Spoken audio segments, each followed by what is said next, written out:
There's a question so powerful, so old, that even the smartest people in history have failed to answer it. Where did God come from? Just wait. If everything needs a beginning, then who created God? You feel it too, don't you? That strange quiet that comes after this question. It's like the whole universe is holding its breath, waiting for an answer that might be too big for time itself. Today we're going to travel far, not just back in time, but beyond time, beyond atoms, beyond angels, beyond the very first "let there be light." In this video, we're going to struggle with something so huge, so mysterious. It will shake the foundation of how you see reality, existence, and God himself. So before we go deep, have you ever asked this question in secret, afraid of what it might mean? What if the answer doesn't fit into logic? Would you still want to know? Don't go anywhere, because by the end of this video, you may never see existence the same way again. Let's start here. Everything we know has a beginning. Stars explode, galaxies spin into being, babies are born, even thoughts have a starting point. So naturally, our minds try to use that same logic on God. If the universe had a beginning, then who started the one who started it all? That's the puzzle. But what if God never began? You see, the problem isn't with God. The problem is with us. We are using time-based logic to explain a being who is outside of time. Imagine asking, what's north of the North Pole? That's what it sounds like when we ask, who created God? It's the kind of question that only makes sense inside of time. But God, by his very nature, is outside of it. But wait, that brings up another question. If God is outside of time, what does that even look like? Is he floating in nothingness? Or is there a dimension older than time itself? You see, when Moses asked God his name, God didn't say, I became. He said, I am.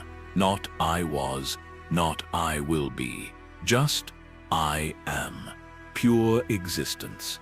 Not a beginning, just being. Have you ever sat in silence and tried to imagine that? A presence that didn't begin and will never end. A fire that burns without a source. Now here's the real shocker. That's the very thing the human soul longs for. Because deep down, we know we were made by something that doesn't flicker with time. Something eternal. And yet, the mystery gets deeper. So the real question becomes, how can something just exist? Can anything really be uncreated? Is that just faith, or is it a reality hidden beneath the surface of physics? We're just getting started. What does eternals really mean? Let's be honest, our brains aren't built to understand eternity. When we ask, who created God? We are showing something deeply human. We are creatures bound by time. Everything we know has a beginning, a middle, and an end. Trees grow, mountains wear down, people are born and die. Even stars collapse eventually. So when someone says, God has no beginning, we instinctively pull back. That can't be right, can it? But here's where things get supernatural. In Exodus 3:14, when Moses asked God for his name at the burning bush, God didn't answer with a title like king or lord or master. He said something that has echoed through the ages, I am that I am. He didn't say, I was created by, or I began at. He simply said, I am. That's a name beyond time, beyond space, beyond cause and effect. It's a statement that God exists outside of our universe's ticking clock. He isn't part of the timeline we are on. While we are moving through seconds and hours, God is already at the end and the beginning at the same time. That's why he says in Revelation, I am the Alpha and the Omega, the beginning and the end. But here's the twist that really breaks your mind. Even beginning and are words he only uses so we can understand. In reality, God doesn't exist within time. Time exists within God. Let that sink in. We measure time by movement. The sun moves, and we call that a day. Our hearts beat, and we feel minutes go by. But in the beginning, before there were stars, clocks, or even a before, there was God, fully alive, fully aware, existing in what thinkers call the eternal now. So if we ask who created God, it's like asking what color is silence, or what's north of the North Pole. It's a mistake in categories.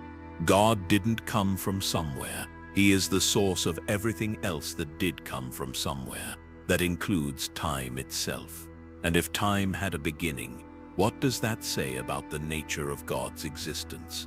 More importantly, if God always was, then why did he choose to create now and not billions of years before? Was he waiting, planning, or was he watching something far beyond our understanding unfold? And that raises an even deeper question. What was God doing before creation? This is where it gets wild. Because if God always existed, before the stars, before the angels, before the idea of existence itself, then the question becomes, what was he doing before he made anything at all? Let's sit with that. No galaxies, no light, no darkness, no angels shouting for joy. Just God alone, yet complete, silent, yet filled with endless potential. Not lonely, because God lacks nothing, but deliberately still, like a painter staring at a blank canvas, not because he's unsure, but because the masterpiece requires a moment of stillness before the first stroke. But this wasn't just a few seconds of boredom before creating. We're talking about eternity before time. Infinite existence before the first moment ever began. So what was happening? Here's what some of the early church thinkers believed. One, God was thinking about himself. Augustine, one of the most profound Christian minds, said that before anything was made, God was looking at himself.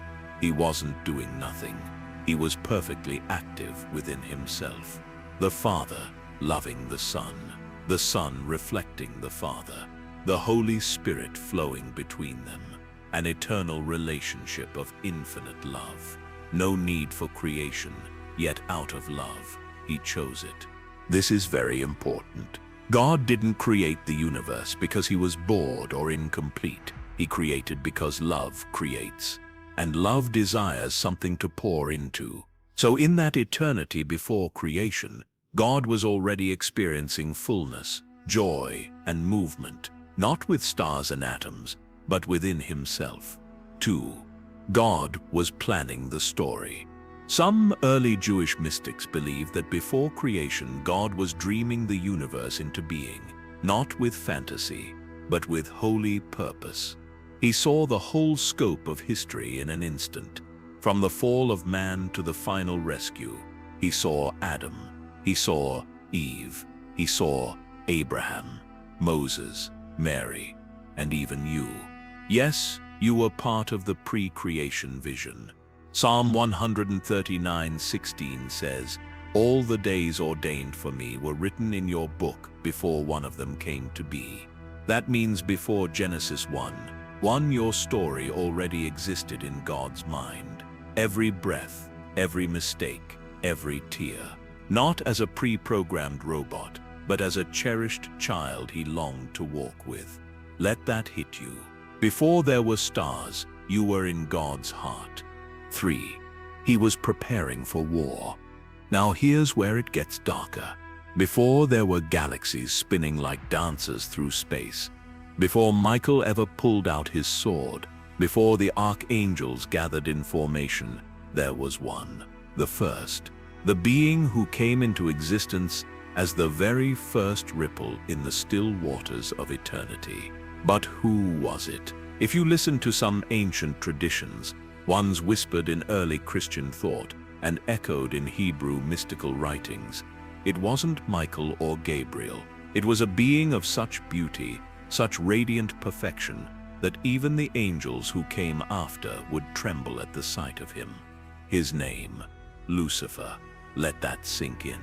The first created being, the crown jewel of heaven's design, was not an archangel of war or judgment, but the one who would become God's most bitter enemy. Lucifer was not born evil. It might be hard to believe, but Lucifer wasn't always dark. The Bible says in Ezekiel 28, "You were the seal of perfection, full of wisdom and perfect in beauty. You were in Eden, the garden of God. Every precious stone adorned you. You were anointed as a guardian cherub, for so I ordained you." Lucifer was God's masterpiece, covered in glowing stones, radiating the glory of heaven. He didn't just play music, his very being produced it. He walked among the fiery stones. He stood closest to the throne. He may have been the worship leader of the heavens, leading all creation in praise. So what happened? How does perfection become corruption? 2. Pride was found in him. Ezekiel continues, "You were blameless in your ways from the day you were created, till wickedness was found in you. Your heart became proud on account of your beauty, and you corrupted your wisdom because of your splendor." Lucifer looked at himself, and somewhere deep in his radiant spirit, a whisper rose. "I deserve more. Why should I bow when I can rise? Why should I worship when I can be worshipped?" Isaiah 14 gives us a window into that moment. "I will ascend to the heavens. I will raise my throne above the stars of God. I will make myself like the Most High." Those 5 "I will" statements shattered the harmony of heaven. And so, the first being God ever created, once the brightest light in all of creation, became the first to fall. 3. Heaven was torn.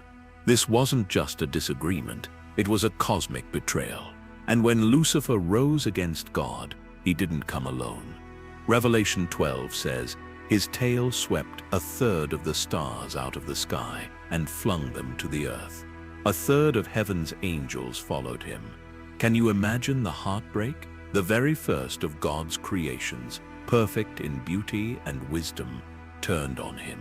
And with him millions of angels fell. This wasn't just the start of evil. It was the first war in the history of existence. And even though God could have blinked Lucifer out of existence, he didn't. Why? Because every move was part of a deeper, eternal plan. A plan where light and darkness would dance through history, where mankind would become the battlefield, and where God would one day step into flesh to win it all back. So here's the question I want you to struggle with. If the very first being God ever created could fall so hard, if someone so close to the throne could be consumed by pride, then what does that say about the power of free will? And if God knew Lucifer would betray him, why did he still make him? Let's bring it all together now. From the eternal silence before time began, to the rebellion in heaven, to the creation of humanity, and the gift of free will, we've been following the most ancient mystery of all. Where did God really come from? And who created him? But here's the truth that ties everything together. One God is not from anywhere. He is. God never became anything. He never started. He never evolved. He simply is. I am means existence itself. It means he is the cause of all causes. It means God exists outside the limits he himself designed. Before space was stretched out, before atoms knew how to bond, before Lucifer sparkled with light, before you took your first breath, he was already there. 2. The war that marked time's first crack. Lucifer, God's own creation, became jealous of the very one who gave him his beauty. He wanted to rise above the throne of the Most High. I will ascend. I will be like the Most High. Isaiah 14:14. And with those words, the first war wasn't fought with weapons, but with wills. Heaven became a battlefield.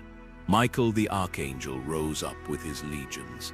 The very air of heaven cracked with thunder, as Lucifer and his loyal angels were thrown down like lightning. That's when time changed. What had always been harmony now had a ripple of conflict. What had always been eternal stillness now held the echo of rebellion. 3. The earth becomes the stage. After the fall, the earth became the testing ground. Here, God would reveal a plan that no angel saw coming. A God who is eternal and untouchable would step into time. He would wrap himself in flesh, be born through a virgin's womb, live among the very beings who rebel, and then die for them. The cross wasn't a backup plan. It was the plan all along. Because the question was never who created God. The real question is, why would God step into his own creation to die for it? So maybe we've been asking the wrong question all along. It's not who created God, but what kind of love is this that God would enter his own story and die to bring us home? Think about that for a moment. Let it sit in your soul. Now I want to hear from you. What do you believe about the origin of God and the purpose of our existence? Drop your thoughts in the comments below. I read every one of them. And if you made it this far, don't forget to like, subscribe, and hit the bell icon so you never miss a story like this.